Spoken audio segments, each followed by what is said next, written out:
Organoid Intelligence. We're kicking this off with one of the most disturbing scientific developments of the decade, and it's only just starting to appear in public discussion. Organoid intelligence is an emerging field in biological computing where lab-grown clusters of human brain cells called organoids are electrically wired into computer systems where they are forced to perform computations. These organoids are produced from human stem cells and are grown on chips embedded with tiny electrodes that allow electronic communication to and from the living tissue.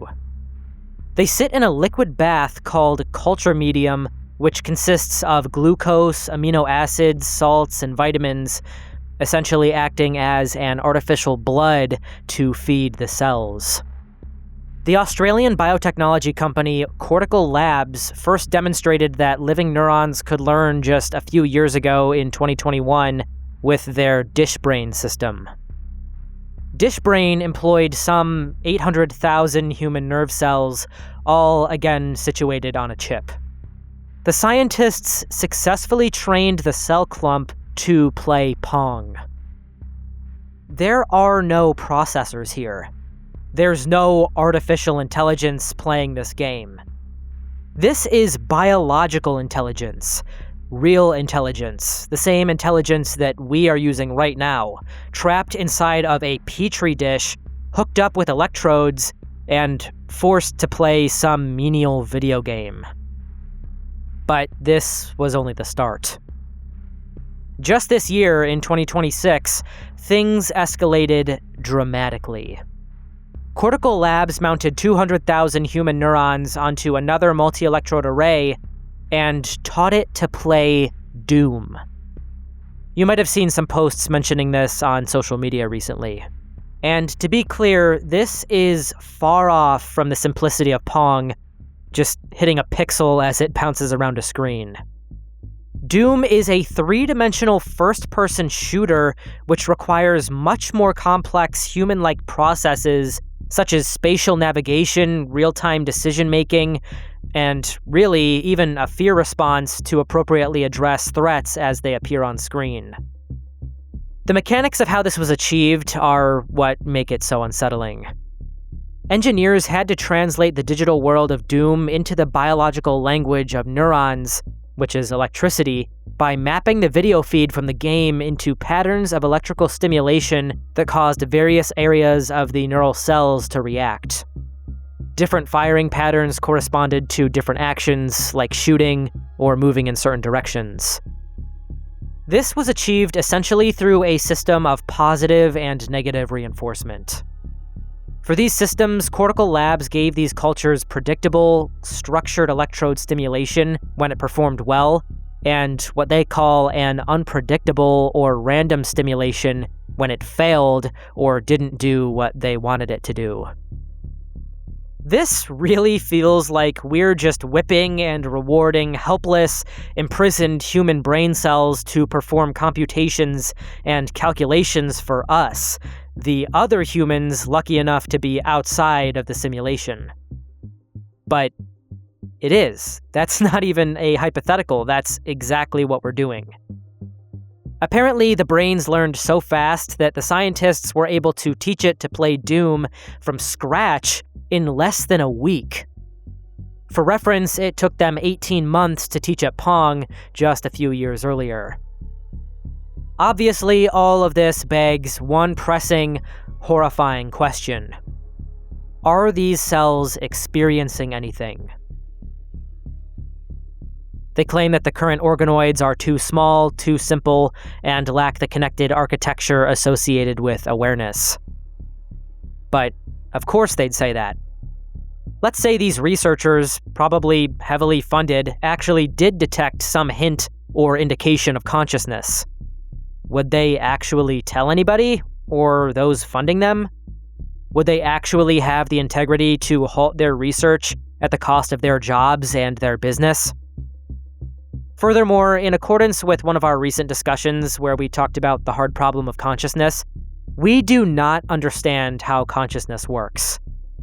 Only the obvious bits and pieces, but we have no idea exactly what it is that makes us aware or how to study what this experience might be like in other animals. We are meddling with the work of God, twisting and perverting the building blocks of who we are, all in the name of experimentation. Are we no different than a house cat toying with the life of a mouse, pinning it down and clawing at it not for sustenance or survival, but for entertainment? Just to see what happens? How it reacts? In a 2022 peer-reviewed paper by Dishbrain, a scientist at Cortical Labs named Brett Kagan describes the system as demonstrating, quote, sentient behavior. In fact, the very name of this report is In Vitro Neurons Learn and Exhibit Sentience When Embodied in a Simulated Game World. The conclusion section of this paper sums this up in a horrifyingly concise way. Quote, using this Dishbrain system, we have demonstrated that a single layer of in vitro cortical neurons can self-organize activity to display intelligent and sentient behavior when embodied in a simulated game world. We have shown that even without a substantial filtering of cellular activity, statistically robust differences over time and against multiple controls could be observed in the behavior of neuronal cultures in their sensed world. Because there is no universally accepted definition of consciousness, nor a standard procedure for measuring or identifying it, we have no reliable tools at our disposal to definitively tell us whether this cluster of human brain cells is conscious or not, except for the fact that, fundamentally, we are also just clumps of brain cells. Cortical Labs isn't the only company doing this either. Final Spark, a Swiss company, also grows organoids in similar conditioning setups, with theirs notably including the direct application of dopamine into the cells as a reward for good behavior. In order to demonstrate their technology, Final Spark released a public demo, a website where a person's mouse click is processed into a stimulus transmitted to these living cells, who control virtual butterflies. The brain organoid then responds to that stimulation, and the cell can choose to move the butterfly toward the location on the screen, away from it, or just wander around randomly, putting them in the position of something like a goldfish in a pet store with little kids poking and pointing at it all day. Again, guys, we're not talking about computer-generated responses. There is something alive, something human, controlling that butterfly. It's easy to be disconnected from what we're seeing on our screens, as usually it's just a server that's on the other side of that, but that's simply not the case anymore. Through this application, you are literally interacting with a mini living human brain that is imprisoned in this computer-generated world that it could never hope to understand or escape. Human-Ape Hybridization. Ilya Ivanovich Ivanov was a Russian biologist born all the way back in 1870 who had already become a celebrated figure in Soviet science through his agricultural artificial insemination techniques. By the early 1900s, he had already experimented with animal hybrids, such as that of a zebra donkey, a rat mouse, and a cow antelope. Many already saw this experimentation as controversial. Although the workings behind how these animals were achieved was, in fact, quite remarkable, meddling with natural processes in this way was seen by some as odd or unnatural. His previous successes, for better or for worse, pushed him to take the next, far more sinful step. In the year 1910, he went to the World Congress of Zoologists in Austria and discussed the idea of creating a human-ape hybrid through artificial insemination. But at that point, it was just a theory, something that seemed to simply be proposed for the sake of a thought experiment. In the mid-1920s, Ivanov proposed a project to the Soviet government regarding the hybridization of humans and apes by means of artificial insemination. Apparently, this was framed as a weapon against religion. The Soviet Union at the time was institutionally atheist, and therefore believed that proving that humans and apes were biologically very similar would harm the church and bolster the theory of Darwinian evolution. As a result, his idea was approved, and it received substantial funding and organized expeditions to Africa to catch apes for his experiments. Ivanov argued that these hybrids could potentially be stronger, more intelligent, and more resistant to disease than either humans or apes.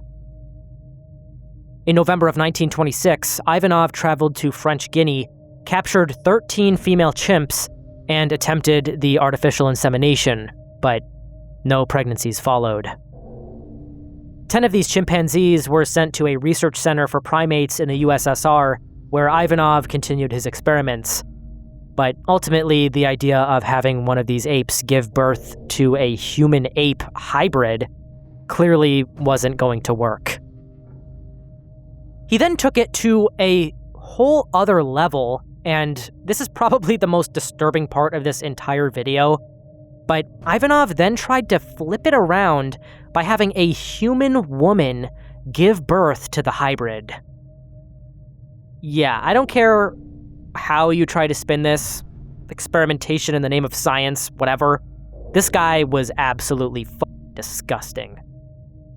He hoped to trick women in Guinea by claiming that he was performing a medical examination on them, but obviously the French governor barred him from doing that once he heard about it.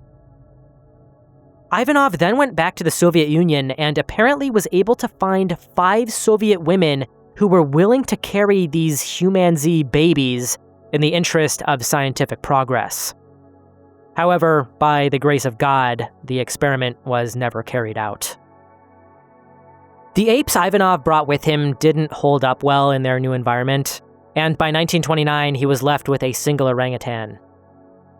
By the time Ivanov was ready to commence the experiment, the orangutan had a brain hemorrhage and passed away.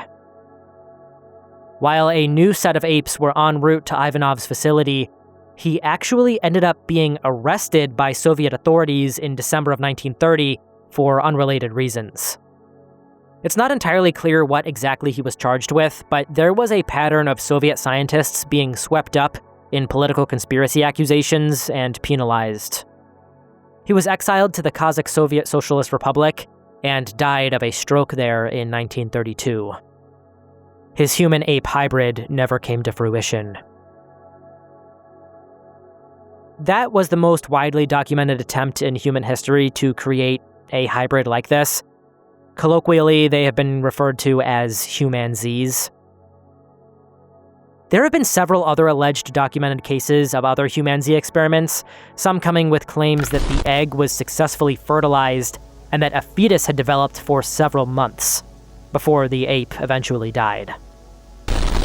However, it's very hard to confirm any of these cases as they claim to have been done in secret, and there really isn't a lot of information on them.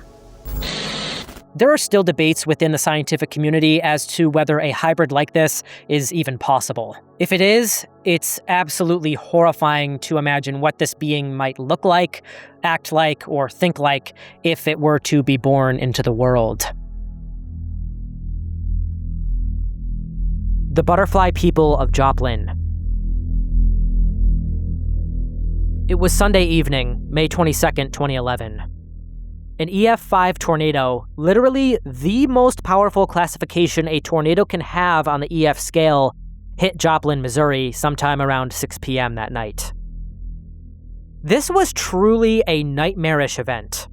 The tornado, nearly a mile wide, tore through over 22 miles with wind speeds surpassing 200 miles per hour. 158 people were killed. 1,150 more were injured. Insurance claims to cover the damage were close to $3 billion. Neighborhoods were obliterated, with something like 1,000 homes being flattened. But unexpectedly, amid the ruins of the unrecognizable town, accounts of something deeply perplexing began to emerge. Witnesses, overwhelmingly children, described encounters with winged, humanoid beings who had appeared during the storm explicitly to protect them from the carnage. The children called them the Butterfly People.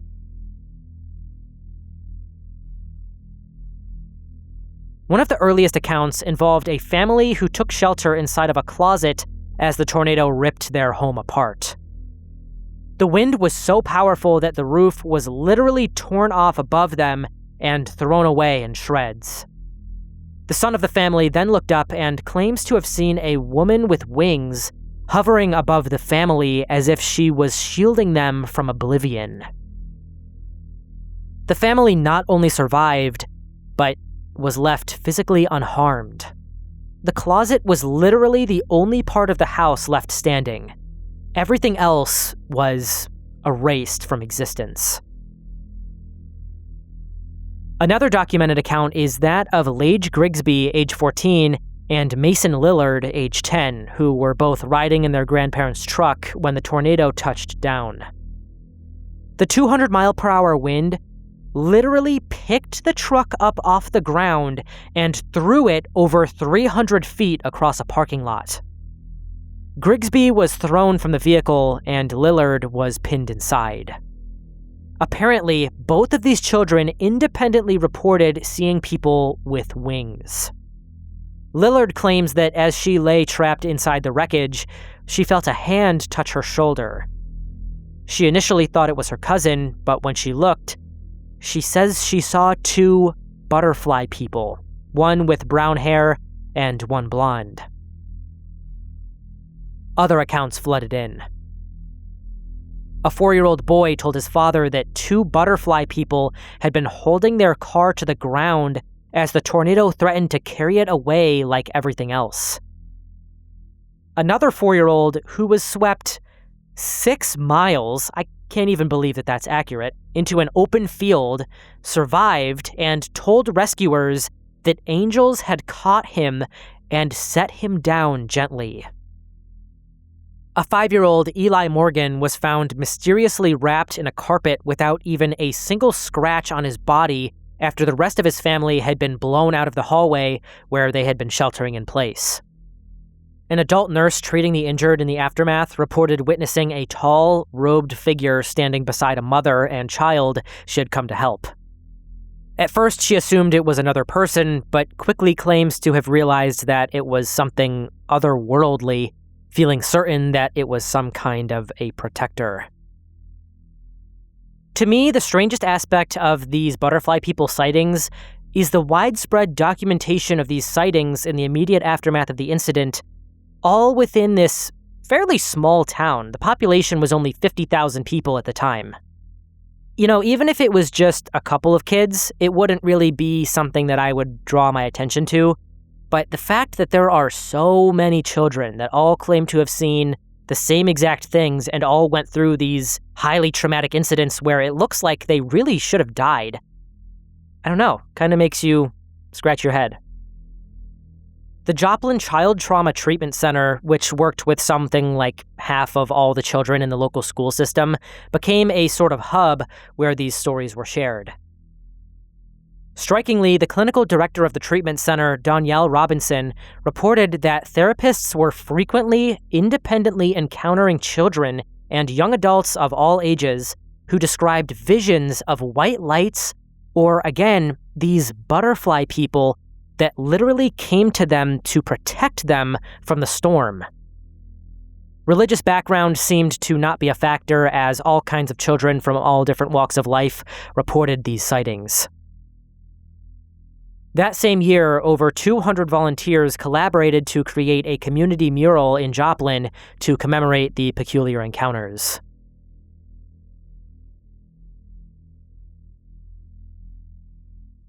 Skeptics have proposed the possibility that one child told a story talking about these beings, and that from there, it sort of morphed and shifted into kind of a trauma-based urban legend. Others interpret the beings as angels or some sort of divine beings that came down and protected these children, and that their appearance was sort of distorted and perceived in a different way through the lens of childhood innocence. Still, those who were there claim that these children independently produced these accounts.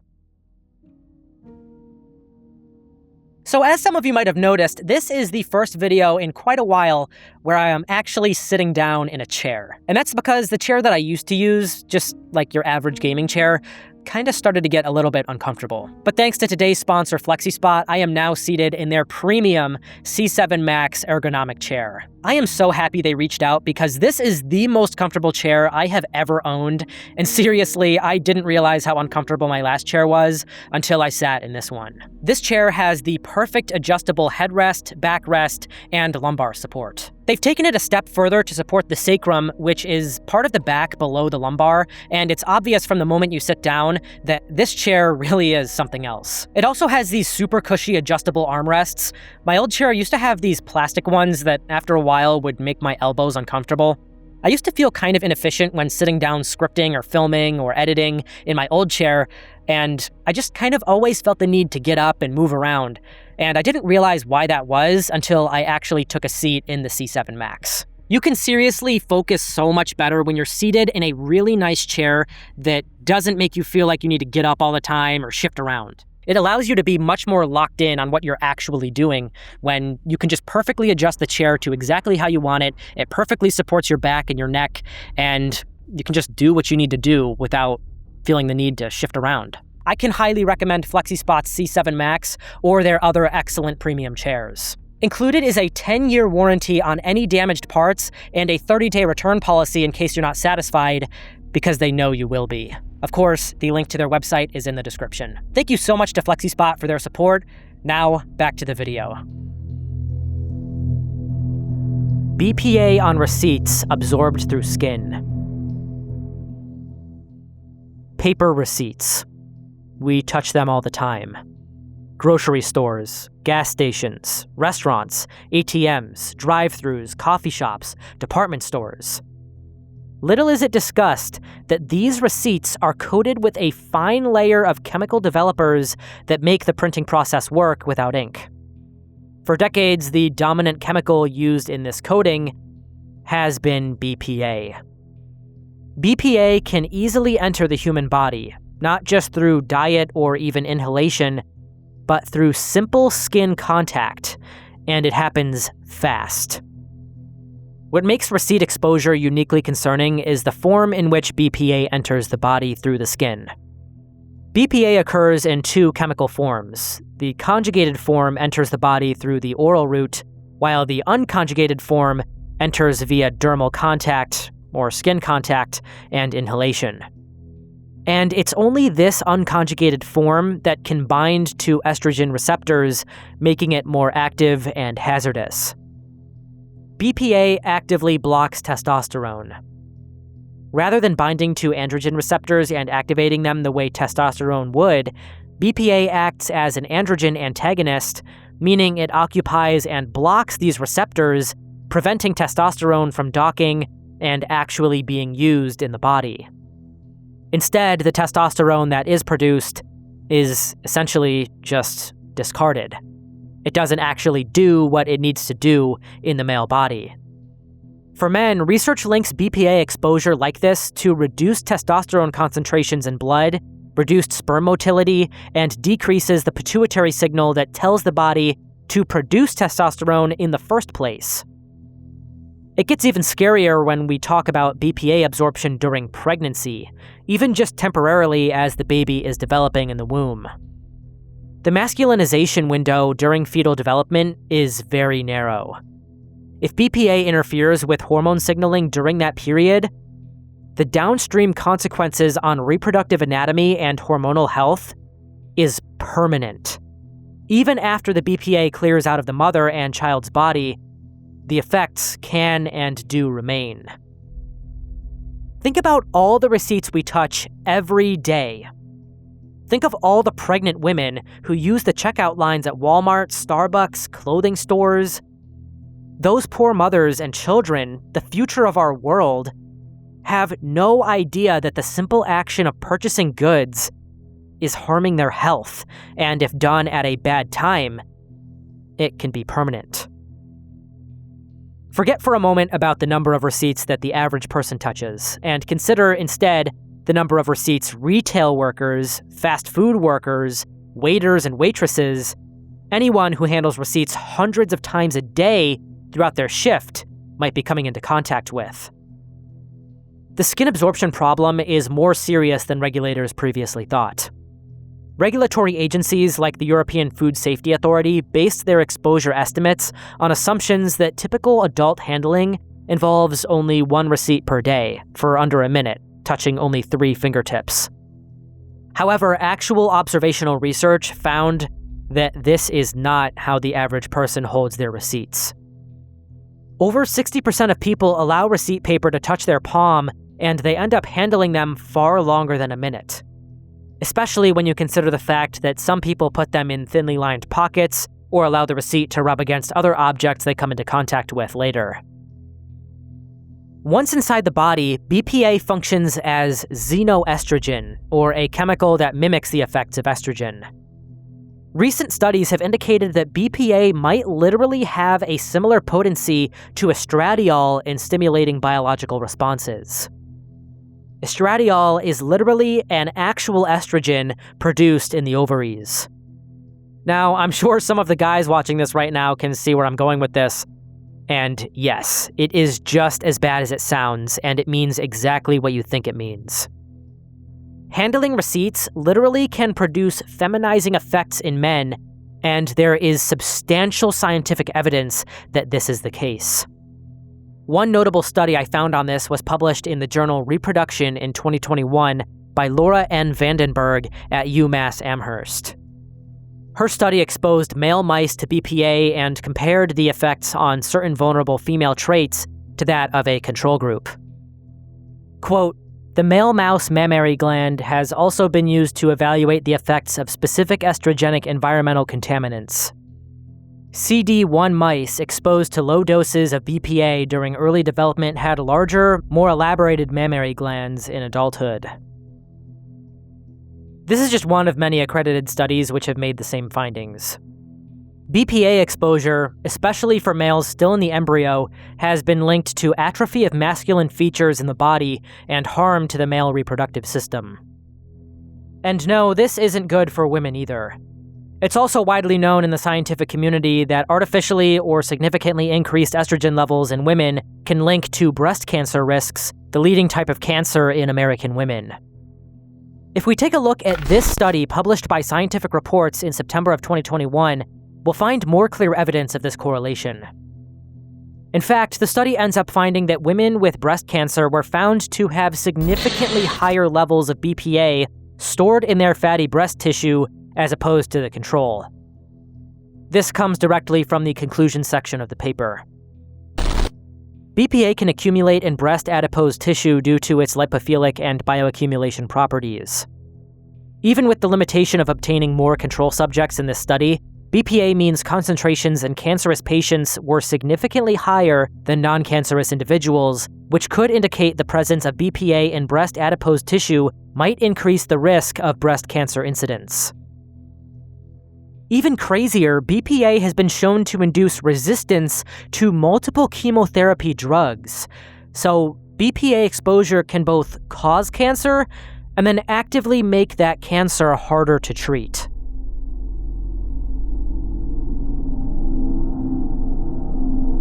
The Lavon Affair. The story of the Lavon Affair begins back in the summer of 1954, just 6 years following the establishment of the State of Israel. For context, what we now know today as the Country of Israel was established in the year 1948 following the withdrawal of the British Mandate for Palestine, the drafting of the United Nations Partition Plan, the Israeli Declaration of Independence, and the United States recognition of the state. All of the Arab nations surrounding Israel at the time opposed their rapid, and in many ways artificial establishment, leading to immediate hostilities with its neighbors, including Egypt. This led to the 1948 Arab-Israeli War, which involved an invasion by Egypt, Jordan, Syria, Iraq, and others. Remarkably, for their small size, Israel ended up holding their own with little international support. They won the war and controlled something like 78% of Palestine by the end, displacing 700,000 to 750,000 native Palestinians. These attacks and expulsions against the Palestinians were executed by the Zionist paramilitaries Haganah, Irgun, and Lehi. These three would eventually merge and become what we know today as the Israeli Defense Force, or IDF. Fast forward 6 years to 1954.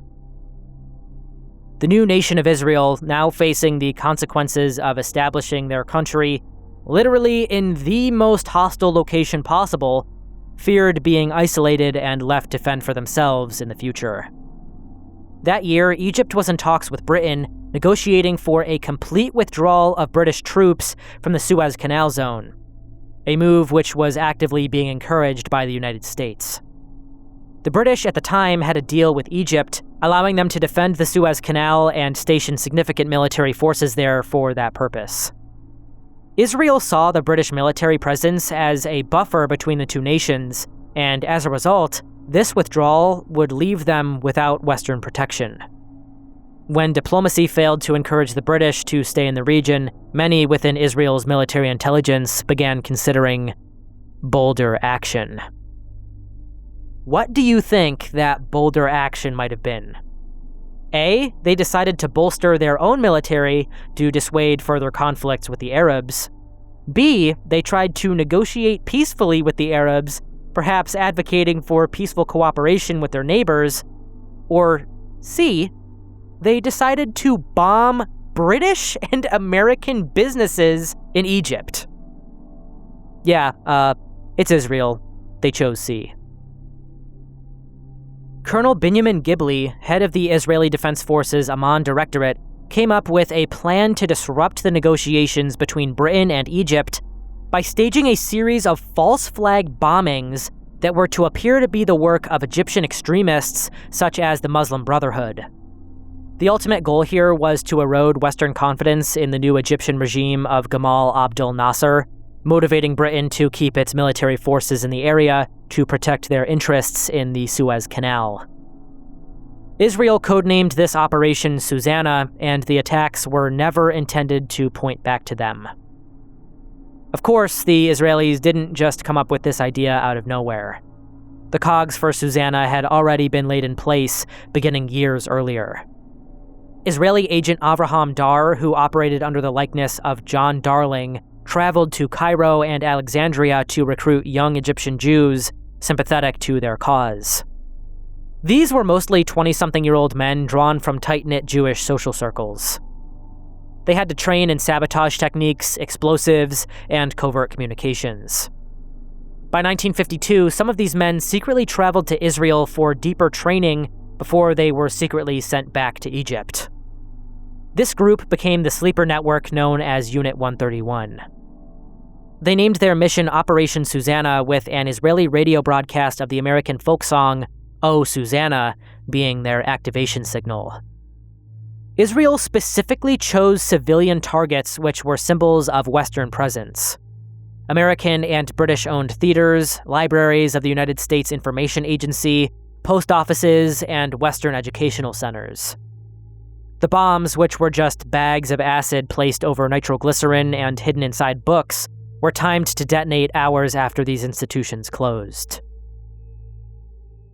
Susanna was executed on the 2nd of July when the cell detonated small devices in several post offices in Alexandria. Then, almost 2 weeks later on the 14th, they set bombs inside of the United States Information Agency libraries in both Alexandria and Cairo, as well as a British-owned theater. Luckily, no casualties resulted. However, that same evening, during another attempted bombing at Alexandria's Rio Cinema, operative Philip Nathanson's device ignited in his pocket accidentally immediately drawing the attention of Egyptian authorities who were already on alert and monitoring the area.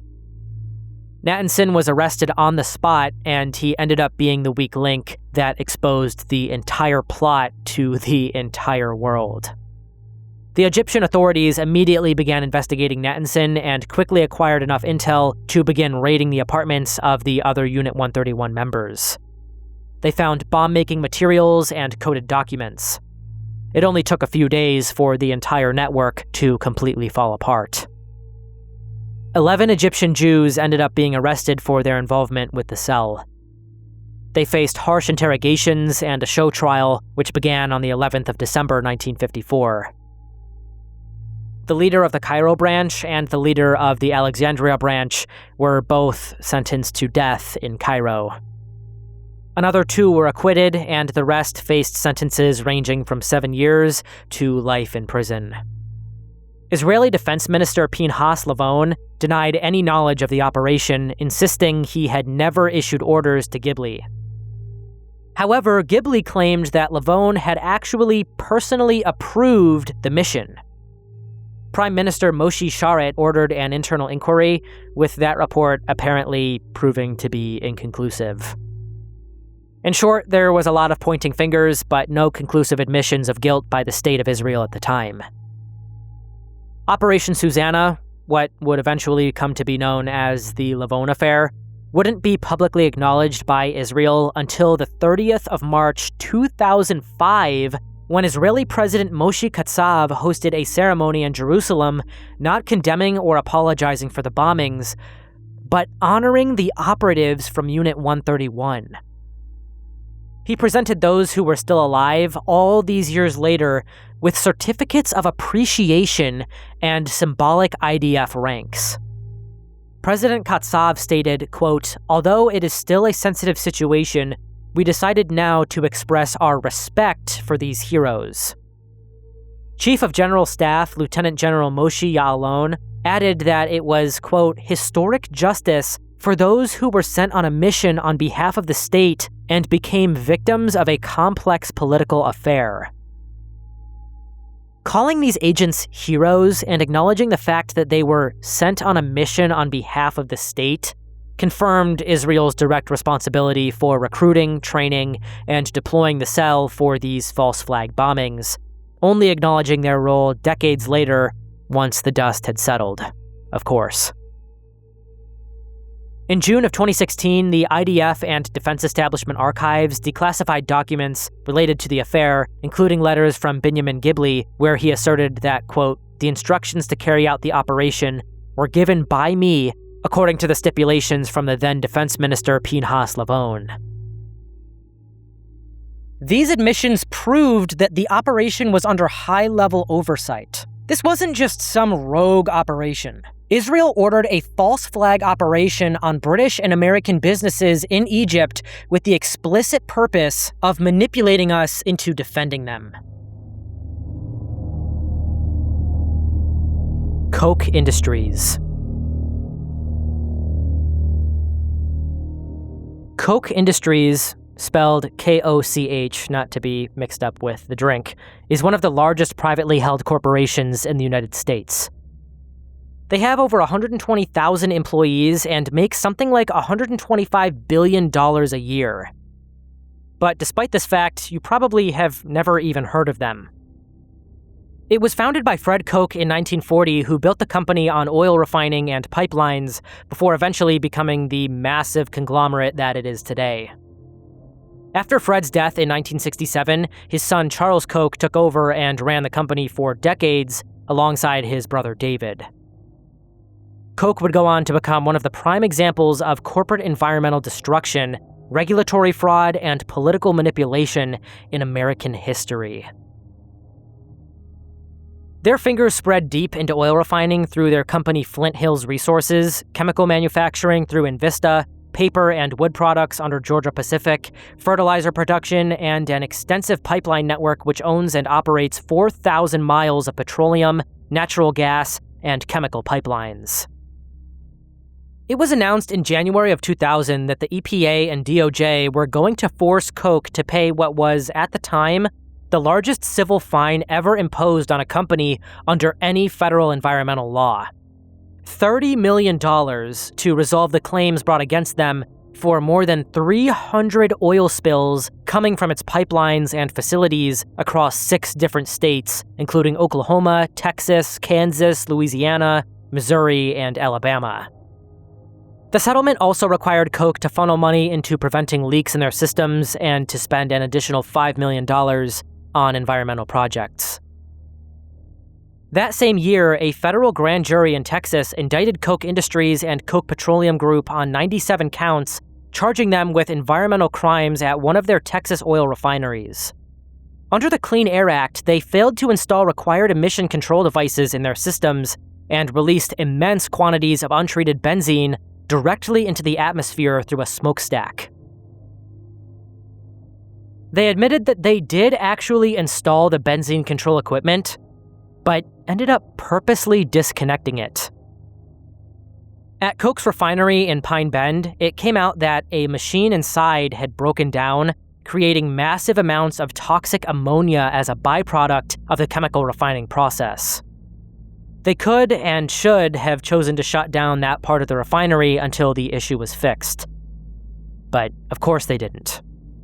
The only other on-paper option for them was to continue refining and divert the ammonia-contaminated water into the Mississippi River through the proper channels, but that would have been monitored by regulators and would have exceeded the allowed discharge levels, leading to even larger fines, and at that point, even facing potential shutdown from those overseeing their harmful practices.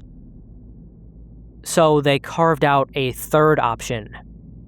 They hooked up a fire hose and literally dumped hundreds of thousands of gallons of ammonia-polluted water into the wetlands outside the refinery every single night.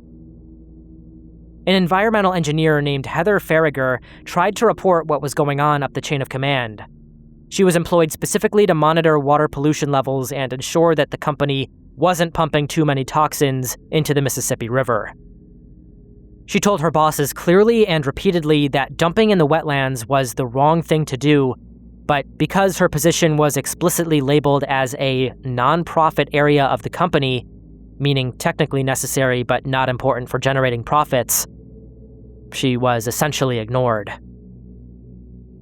Just between the 4 years of 1999 through 2003, Koch was pressed with more than $400 million in fines, penalties, and judgments, and a 1999 Texas jury imposed a $296 million wrongful death verdict after a coke butane pipeline rupture killed 2 teenagers. According to Violation Tracker, a site which specifically tracks corporate misconduct, Koch Industries has accumulated over $1 billion in penalties since the year 2000, covering more than 520 regulatory and legal actions. But they're so big and they make so much money that they insist on just paying these fines and continuing to do business the way that they are. Just scrolling through this site, you can see the insane number of penalties they've racked up over the years, mostly for dumping dangerous chemicals and paying no mind to the world that the rest of us have to live in. One significant state-level case in Illinois detailed a system failure at a Koch subsidiary which released 56,000 pounds of styrene into the air and dumped over 2,000 pounds of liquid styrene into the ground near the Illinois River. And for those who don't know, styrene is a horrific pollutant used in the production of plastics and resins.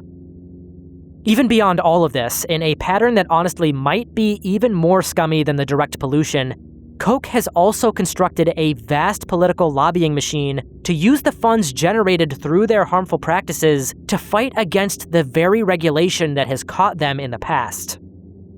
In fact, since 1997, Koch foundations have provided over $145 million to climate denial organizations. That's almost 4 times the amount ExxonMobil provided to similar causes over the same period of time. And obviously, with how shitty and scummy of a company this is, you know they wouldn't have dumped that money into politics if they didn't expect to see it all come right back to them and more with a good return on their investment. Americans for Prosperity, or AFP, backed by Charles and David Koch, was instrumental in defeating carbon-controlling climate legislation by holding over 80 events against it nationwide. They launched a no climate tax pledge that, by 2013, had been signed by 411 elected officials, including a quarter of U.S. senators and a third of House representatives. This pledge was pushed in an extremely manipulative way. It bound these legislators to oppose any climate legislation that increased government revenue, positioning the issue to make it sound like big government was stealing from American businesses. However, because essentially every realistic climate policy involves placing costs on polluters and redirecting that money to cleaner alternatives to these refineries, which release all kinds of toxic, cancer-causing substances, the pledge was essentially a blanket veto on any meaningful climate action. It was engineered specifically to protect Koch's empire from any regulatory hurdles and to allow them to continue with their horrific earth-poisoning business practices. More money for them, more cancer for you. You're called Americans for Prosperity. You're all on the Koch brothers' payroll. Good for you. I'm glad you're employed because it's jobs, jobs, jobs here in the state of Florida. So I hope you're getting paid a lot of money to show up at these meetings and say meaningless things. Thank you. Senator, I appreciate that. I wish I got a ton of money from the Koch brothers. They're just one of our thousands of donors across the entire country. Thousands of donors. Unfortunately, we don't share all that data, Senator. You're not transparent with your data? We're not required to be. We could change that. You can. Thank you. Lawmakers.